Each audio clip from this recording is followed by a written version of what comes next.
Continuing on down our paradigm of previous formats, we're going to be looking at April 2004, known as Cookie Cutter Chaos. Now, this is a pretty big jump from what we've previously been doing in the format tournaments. The first 5 formats were all the first 5 formats in the game. And we're going to be jumping now to this current point in time. This is also going to be the first time that IOC and Ancient Sanctuary are together. So at this current point in time, this is where the term Cookie Cutter Chaos is coined, because every deck from this era literally looks the fucking same. Literally, when we get to the deck profile in here, you're going to kind of get the full feel for just what staples look like. I mean, when your deck is nearly 20-25 staples, you're kind of questioning why you're playing the game of Yu-Gi-Oh! You know what I mean? Like, this is borderline right before GOATs. So, there's a few amendments on here. Of course, we got to put envoys to 1 each. Breakers at 1 at this current point in time, which is a little bit more interesting. A good old Magical Scientist, because Magical Scientist OTK. I'm just talking about, like, the main ones here. Delinquent Duo is still on here. The last time we were around, Graceful Charity was at 3. We have a pretty big jump here. The Manticore Loop was also pretty much checked. Morphing Jar and Morphing Jar 2 are both at 2 at this current point in time. Keep that in mind. And then the only changes going from February into April here is the Envoys and Manticore went to 2. That's not a lot of changes considering everything. Also, last turn here is last turn, man. Fucking, why is this card at 2? Last turn was such a degenerate card in the game of Yu-Gi-Oh!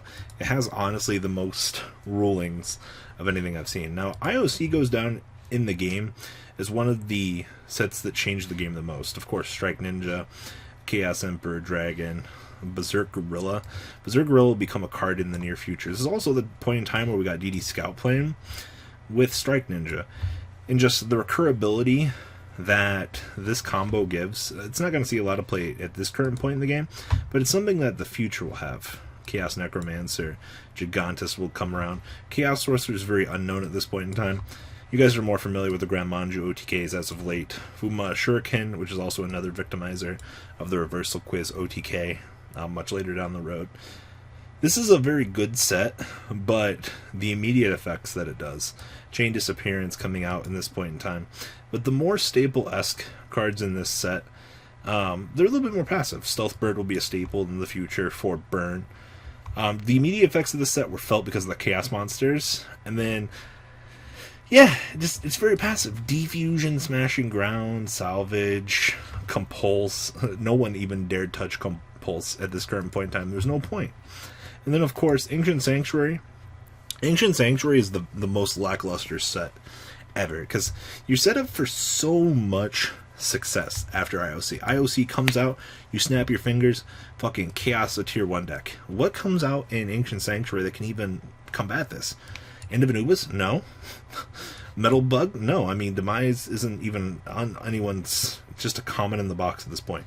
Zaborg the Thunder Monarch, 25 cents at this current point in time. No one cares about this. I mean, it's a thought. It's just be gone. Like, Econ is honestly the most notable thing to come out in this set.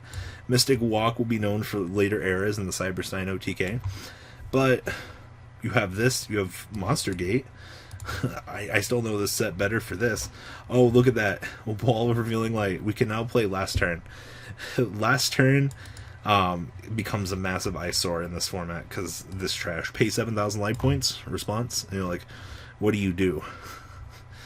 You got a little bit of degeneracy here, but like, also, this whole set, literally, like, this is the only set where you would make Last Turn viable. And Elephant Statue of Disaster, when you would send everything into the graveyard, you'd kill them, or you'd try to do this to gain life. There was a little loop going here with Night Assailant, discard Night Assailant. But this set is so lackluster. Level Limit Area B. But when you're near in as far in shit as Chaos format was, like, what do you want to do? Like, why do I want to play things from this format besides Elephant Statue side decking for last turn? I don't think there's anything really to consider. Like, the format's just, it's so stapled out of its mind. So what does a build from this day and age look like? Well, we have a Sui Kitsune's beautiful cookie cutter chaos deck for you all, and let me just tell you right fast, this is so stapled out of its mind that's not even funny. Also remember, every card on here has its previous card text.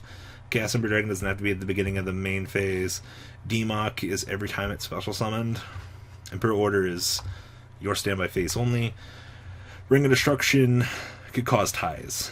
There's so much wrong with this format. So this is Recruiter Chaos. 1 Black Luster Soldier, 1 Chaos Ember Dragon, 2 Chaos Sorcerer, 2 DD Warrior Lady, 1 Dark Magician of Chaos, 2 Kaiku, 2 Mystic Tomato, 1 Sangan, triple Shining Angel, 1 Sinister Serpent, 1 Tribe Infecting Virus, 1 Witch, and 1 Yatagarasu. Spells: 1 Change of Heart, 1 Confiscation, 1 Dark Hole, 1 Delinquent Duo, 1 Graceful Charity, 1 Feather Duster, 1 Heavy Storm, 1 Mirage Nightmare, 1 Monster Reborn, 2 MST, 1 Painful Choice, 1 Pot of Greed, 1 Premature Burial, 1 Raigeki, 1 Snatch Tail, 1 Forceful Century. Traps: 1 Call the Haunted, 1 Imperial Order, 1 Mirror Force, 1 Ring of Destruction. The side deck down here: 1 Air Knight, 1 Breaker, 1 Cyberjar, 1 DD War Lady, 1 Magician of Faith, 1 Spirit Reaper, 2 Knock, all those scapegoats, 1 United We Stand, and some more fun, stupid. One of the cool things I remember about this format, I loved Mirage of Nightmare as a whole.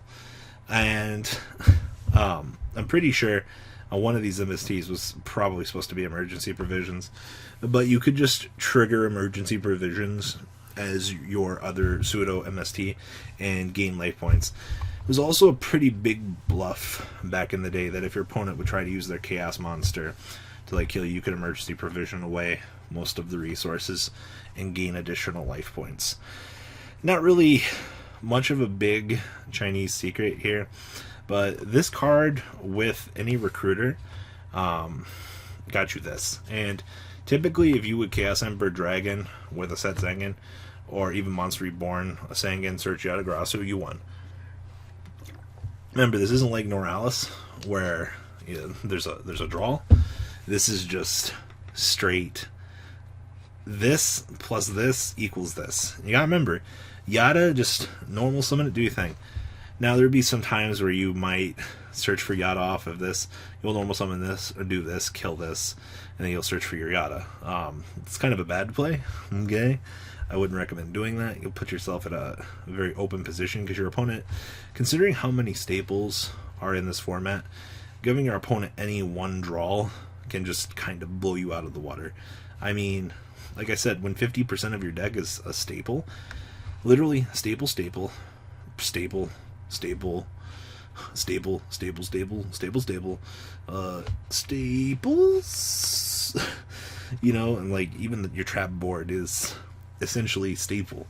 But what the fuck? How did Yu-Gi-Oh get to the point? Like this is right before the ban list. Like Konami had to take care of this mentality of, well, every deck's gonna look the same. You know, you're just gonna play the best cards. You know, hence the cookie cutter. You're gonna get out the pattern and be like, oh cool, oh cool, oh cool. I get to change 5 cards of my 35 staples. It wasn't good. So Cookie Cutter Chaos taught us in a time like this that it's okay to change Yu-Gi-Oh! It's okay to adapt and understand the way that it was. Chaos was good for the game because it taught us that we needed a ban list. And I will absolutely accept that fact. I think a lot of players will thank Invasion of Chaos because of what it has done for the game as a whole. Just teaching us how to fix our mistakes. Also, fuck you, Yatagarasu. Fucking asshole. It costs so many OTKs in your day in time. Also, Chaos Sorcerer is going to go underrated for a very long time until people realize later that this card is very viable. Gotta remember, player priority. Normal summon, activate effect. Yeah, was a thing. It's what made Yu-Gi-Oh! So bad back in the day. So I hope you guys enjoyed this stroll down 2004. Tell me what you guys think down below in the comment section about these older formats. Yu-Gi-Oh was a really interesting place back in the day, that's for sure. I hate cookie cutter. The ride never ends, guys. Make sure you enable those notifications to get the latest videos that are being posted on this channel. Make sure you guys check out VanCole40 for my Cardfight Vanguard channel. And join me and House of Champions on the Zodiac Duelist TV Twitch stream. We'll be interacting with our audiences. And please check out No Limit Gaming and LGTCG.com for the cheapest trading cards on the market. Thanks for watching, guys, and please have a good day.